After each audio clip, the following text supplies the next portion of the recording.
सास सोफे पर बैठे हुए। एरी मोरी मैया, मैं तो मर गई रे। अरे मेरी नस चढ़ गई कमर पर। राशि बहू, सोनाली, काव्या, अरे जल्दी आओ। तीन तीन बहू होने के बाद भी कोई सहारा नहीं दे रही मुझे। तभी उसकी तीनों बहू आती है। क्या हुआ माँ जी, आप इतनी तड़प क्यों रही हैं? अरे कब से आवाज लगा रही हूँ, एक काम नहीं कर सकती तुम? मेरी नस चढ़ गई है, जरा बाम लगाओ। मैं लेकर आती हूँ, तुम दोनों को तो माँ जी की फिक्र ही नहीं। अरे नहीं, मैं लेकर आऊंगी, मैं माँ जी की अच्छी बहू हूँ। नहीं, बाम तो मैं ही लेकर आऊंगी। ऐसे ही लड़ती रहोगी तो कोई नहीं ला पाएगा। तुम तीनों का हमेशा का ही है, एक ही काम तीनों को एक ही समय पर करना होता है। सॉरी माँ जी। फिर बाकी दो बहू सास के पैर दबाती है और एक बहू सास की कमर पर बाम लगा देती है। अब ठीक लग रहा है ना माँ जी आपको? हाँ बहू, चलो जाओ खाना बनाओ, शाम का टाइम है, अंकित कभी भी आता होगा। जी माँ जी। तीनों बहू रसोई में जाकर खाना बनाती है। कुछ देर बाद अंकित आता है। उसके आते ही तीनों पानी लेकर खड़ी हो जाती है। ये लीजिए पानी, ये लीजिए पानी। अरे तुम तीनों को एक साथ ही पानी देने की क्या जरूरत है? तुम दोनों और भी काम कर सकते हो, बाहर इतनी ठंड है। रूम में हीटर ऑन कर देता हूँ। अरे हाँ, मैं तो भूल ही गई, मैं कर देती हूँ। नहीं, मैं करूँगी ये काम। तुम दोनों लड़ो, रहने दो, मैं करूँगी। लाइए अपना सूटकेस दे दीजिए, थक गए होंगे आप। राशि को सूटकेस लेता हुआ देख दोनों पत्नियां भी उसके हाथ से सूटकेस छीनकर लड़ने लगती है। मैं उनकी पत्नी हूँ, मुझे दो यहाँ। हाँ तो मैं भी पहली पत्नी हूँ, मैं ही ले जाऊंगी। तो मैं क्या गर्लफ्रेंड हूँ? मैं भी तो पत्नी हूँ, छोड़ो इसे। ओहो, ये तीनों फिर से चालू हो गई। अब अंकित तू ही संभाल अपनी तीनों पत्नियों को। ओहो चुप करो तुम तीनों, जब देखो लड़ती रहती हो। राशि तुम बैग रख दो, काव्या खाना लगाओ तुम, और सोनाली पानी दो मुझे गर्म करके। जी अभी करते हैं। उसकी बात सुनकर तीनों पत्नियां अपना अपना काम करती है। क्या हुआ, हैरान हो गए कि अंकित की तीन तीन पत्नियां हैं। वो इसलिए क्योंकि पहली पत्नी राशि मां नहीं बन पाई, दूसरी सोनाली से शादी हो गई और तीसरी काव्या गुंडों से उसकी जान बचाने के चक्कर में अंकित उससे शादी कर बैठा। पर चिंता की कोई बात नहीं है, वह तीनों को बराबर समय देता था। लेकिन सुरेखा तीन तीन बहू होने के बाद भी परेशान रहती थी। खैर कुछ देर बाद सब एक साथ खाना खाते हैं। खाना तो अच्छा बनाया है आज, किसकी बारी थी? अजी हम तीनों ने मिलकर बनाया है।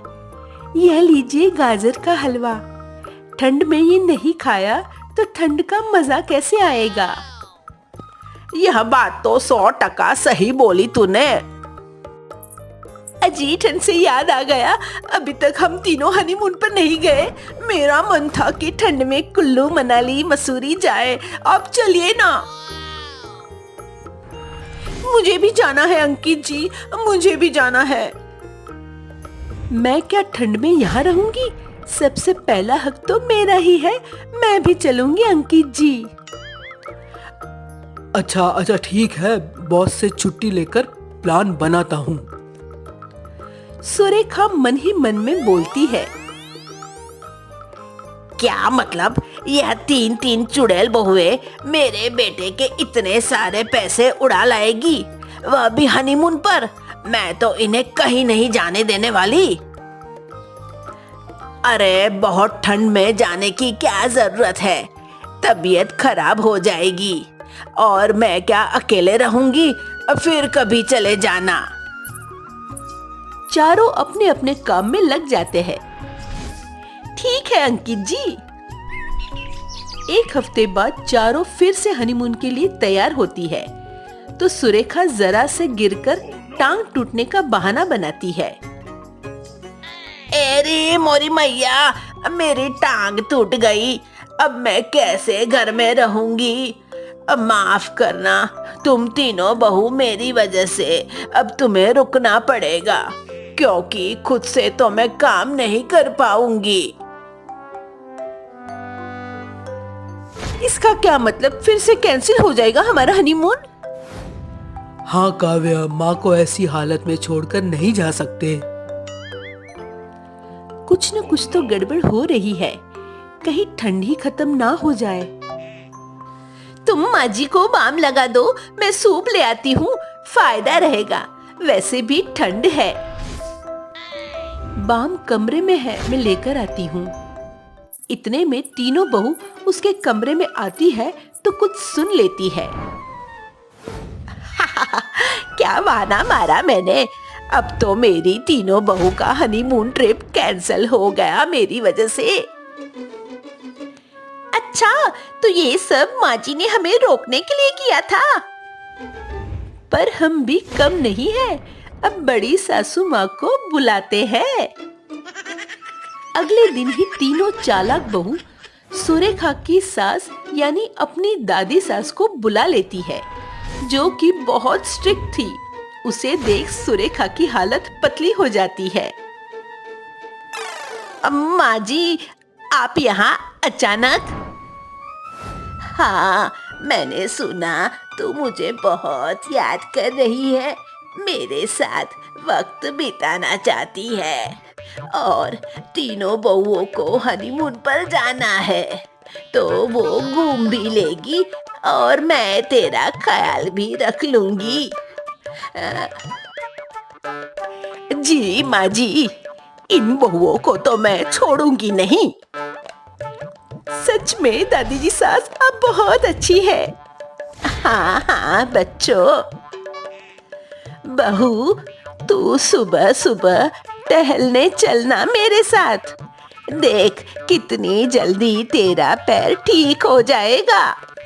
मेरे घुटने अभी तक मजबूत है, तेरे भी हो जाएंगे बहू के आने तक। ये सुनते ही सुरेखा दांत पीसने लगती है। अच्छा हुआ दादी, आप आ गई। अब हम चारों चलते हैं, आप माँ के साथ एंजॉय करें। हाँ, और तू भी मेरी बहुओं का हनीमून पर अच्छे से ख्याल रखना और घुमाना। फिर चारों बच्चे अपने हनीमून की पैकिंग करके मसूरी के लिए निकल जाते हैं, जहां वो अच्छे से होटल में आने के बाद घूमने जाते हैं, स्नोफॉल एंजॉय करते हैं, एक दूसरे के ऊपर बर्फ के गोले मारते हैं, अच्छा खाना खाते हैं, खूब एंजॉय करते हैं और अंकित अपनी तीनों पत्नी के साथ एक एक रात गुजारता है। वहीं दादी जी सास अपनी बहू को दौड़ा रही थी, उसे अपने किए की सजा मिल जाती है। इतने में चारों ठंड में अपना हनीमून मनाकर वापस आ जाते हैं और खुशी खुशी रहने लगते हैं।